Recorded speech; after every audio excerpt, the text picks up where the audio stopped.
प्रश्न यह नहीं है कि सृष्टि की रचना किसने की है, प्रश्न यह है कि भगवान क्या करते हैं। महाराज कृष्णदेव राय ने एक बार अपने दरबारी को देखते हुए यही कहा। महाराज गंभीर थे, दरबार की संजीदा उठा। अभी आधा घंटा पहले दरबार में हंसी ठिठोली का सिलसिला चल रहा था, तभी दरबारी के मुंह से निकला, भगवान करे।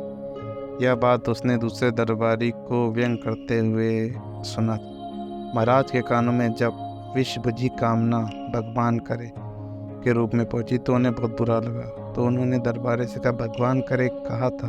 पूछा, यह बात तुमने किससे कही थी? यह दरबारी सचेत हुआ और मौन हो गया। उसे एहसास हो गया था कि महाराज को उसकी टिप्पणी बुरी लगी है। हर बात पे भगवान करे यह कहना उचित नहीं है। मगर महाराज कृष्णदेव राय की यह आदत थी, जब तक कोई सवाल करते हुए उसके जवाब का अविलंब बचा फौरन जवाब चाहते थे, और फौरन जवाब नहीं मिलने पर उनका क्रोध बेकाबू हो जाता था।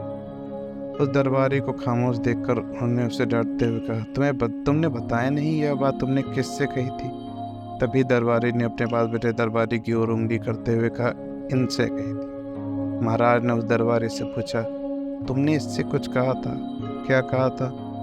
महाराज के सवाल पर हुआ दरबारी खड़ा। मैंने कहा था कि तब तो यहाँ आग लग जाएगी, भगवान करे। भगवान महाराज को यह जानने की उत्कंठा नहीं जाएगी कि उसने यह बात क्यों कही थी, बल्कि उन्होंने फप्ती कसने वाले उस दरबारी को देखा जिसने कहा था भगवान करे, और फिर उन्होंने गंभीर होते हुए कहा, तो भगवान का काम आग लगाना हुआ। यदि भगवान से आप आग की कामना कर रहे हैं तो दरबारी की हालत खराब हो गई। उसने कुछ नहीं बोला, ना उसकी कुछ बोलने की हिम्मत हुई। महाराज कृष्णदेव राय ने सभी दरबारियों के मुखातिब होते हुए पूछा, आप में से कौन बताएगा कि भगवान क्या करता है? एक दरबारी अपने आसन में उठकर खड़ा हुआ और महाराज उसको देखते बोले, हाँ बताइए। वह दरबारी बोला, महाराज भगवान ने सृष्टि की रचना की है। महाराज ने त्वरित गति से उस व्यक्ति को चुप हो जाने के लिए कहा और कहा, मूल प्रश्न यह नहीं कि सृष्टि की रचना किसने की, प्रश्न यह है कि भगवान क्या करता है। इसके बाद तो महाराज ने बारी बारी से कई दरबारियों से यह प्रश्न पूछा। दरबार में यह एक तरह का प्रश्न को लेकर बहस का दौर शुरू हो गया कि भगवान क्या करता है। किसी ने कहा कि भगवान सर्वव्यापी है, किसी ने कहा भगवान सर्वशक्तिमान है, मगर मूल प्रश्न का उत्तर किसी ने भी नहीं दिया। एक दरबारी ने कहा कि चूंकि भगवान सर्वव्यापी है, सर्वशक्तिमान है, इसलिए वह सब कुछ कर सकता है। महाराज कृष्णदेव राय को किसी का भी उत्तर सही नहीं लगा। अंततः उन्होंने गोपाल की ओर देखा और कहा, क्या बात है गोपाल, तुम चुप क्यों? कुछ तुम भी कहो। गोपाल ने अपने आसन से उठकर कहा, महाराज आपका आदेश तो मैं जरूर कहूँगा, लेकिन इस प्रश्न का उत्तर जानने के लिए आपको मेरे वस्त्र पहनकर मेरे आसन पर बैठना होगा, और मुझे आपके वस्त्र पहनकर आपके आसन पर बैठना होगा। यह थोड़ी देर के लिए होगा, लेकिन मुझे विश्वास है कि आपको इस प्रश्न का सटीक उत्तर मिल जाएगा कि भगवान क्या करता है। महाराज चकित होकर गोपाल की ओर देखने लगे। दरबारी में फुसफुसाहट होने लगी कि क्या कह रहे। दरबार में एक अजीब किस्म का शोर इन फुसफुसाहटों से उभरने लगा। महाराज को लग रहा था कि गोपाल के प्रस्ताव से महाराज कुपित हो चुके हैं और निश्चित रूप से ही क्रोधित हो गए। मगर तब दरबारियों को आश्चर्य का ठिकाना नहीं रहा। न महाराज ने कहा, ठीक है गोपाल, मगर यह अभी संभव नहीं है। मैं आज के बाद तुम्हारे घर राष्ट्रीय परिधान भिजवा दूंगा। उसके बाद तुम अपने परिधान यानी अपने कपड़े मुझे पहुंचा देना। कल के लिए तुम्हें एक दिन का राजा नियुक्त करने का वैधानिक प्रक्रिया शाम तक पूरी हो जाएगी, क्योंकि इसके बाद इस राजगद्दी पर बैठने की अनुमति किसी को नहीं दी जाएगी। एक दिन के लिए तुम आसन पर विराजमान हो जाओगे और तुम राजा बन जाओगे, और दरबार का संचालन भी तुम कर सकते हो। यदि कोई फरियाद लेकर आए तो उसकी फरियाद सुनना होगा, लेकिन किसी को दंड या पुरस्कार देने की घोषणा नहीं कर सकोगे, क्योंकि अस्थायी नियुक्ति का यही नियम है। राजा को राज्य के नियमों का ध्यान हर पल रखना पड़ता है, सामान्य बोलचाल की परिस्थितियों में भी। मुझे विश्वास है कि तुम राष्ट्रीय परिधान हो और राज सिंहासन की मर्यादा का गरिमा का ध्यान रखोगे। महाराज की इस घोषणा के बाद दरबार में चल रहा तर्क वितर्क थम गया।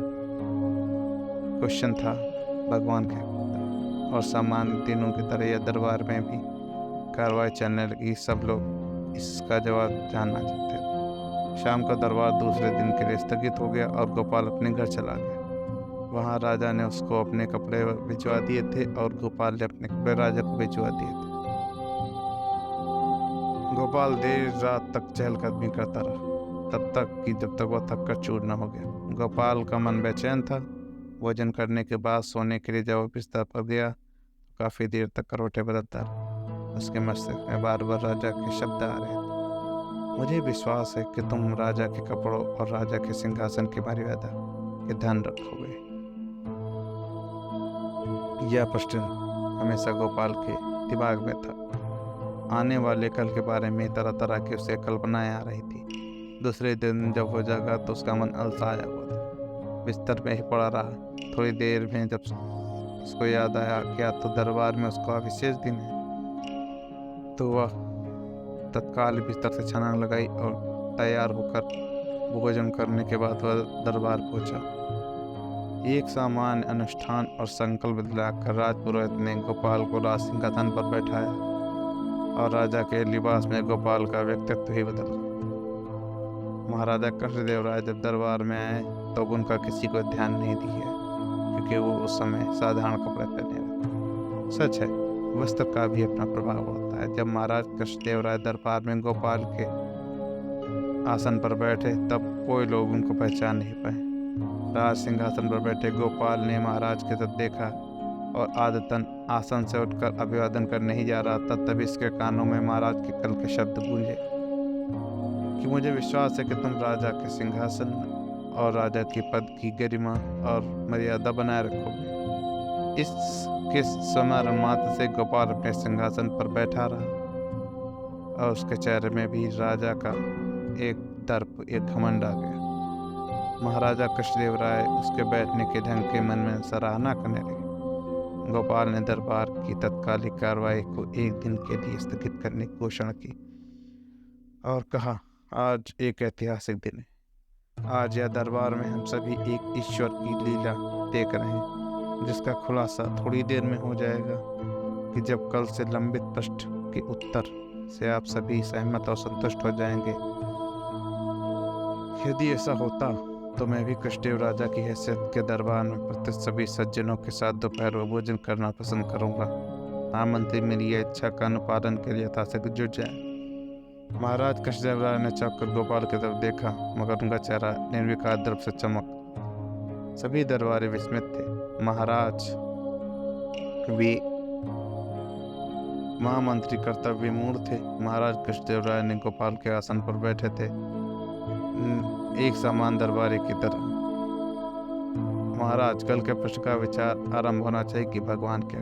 गोपाल ने कहा। सभी दरबार ने कहा, अब हम लोगों को भी इसका उत्तर पता है। चल जाना चाहिए कि भगवान आखिर करता। गोपाल ने सिंहासन पर उठकर तनकर खड़ा हुआ और बोला, बंधु, आप सभी लोग मुझे देखें और महाराजा कृष्णदेव राय को भी देखें। यह सभी ईश्वरीय परिवर्तन है। भगवान ही तो करता है राजा को रंग और रंग को राजा बना देता। कल तक किसी ने कल्पना नहीं की होगी कि मेरे जैसा एक विदूषक राजा की गद्दी पर बैठ जाएगा और आज मैं सिंहासन पर बैठा हूँ। कल तक किसी ने यह कल्पना भी नहीं की होगी राजा कृष्णदेव राय एक दरबारी की तरह दरबार में बैठे होंगे, न कि एक राजा। दरबार में तालियों की गड़गड़ाहट पैदा हुई। सभी दरबारी ताली बजा रहे थे। इसी बीच महामंत्री ने गोपाल के पास आकर उसे महाराज जैसा सम्मान देते हुए कहा कि आप बहुत अच्छे राजा हैं। गोपाल ने तालियों की गड़गड़ाहट के बीच में घोषणा की, दरबार में ही दिन के भोजन की व्यवस्था हो रही है। सभी दरबारी भोजन करके ही जाएंगे। इसके साथ ही दूसरे दिन तक के लिए दरबार स्थगित किए जाने की घोषणा की और अपने स्थान पर चलते हुए महाराज कृष्णदेव राय के पास गोपाल पहुंचा। गोपाल ने उनके पास पहुंचकर उनसे अभिवादन किया और महाराज ने उसे गले लगा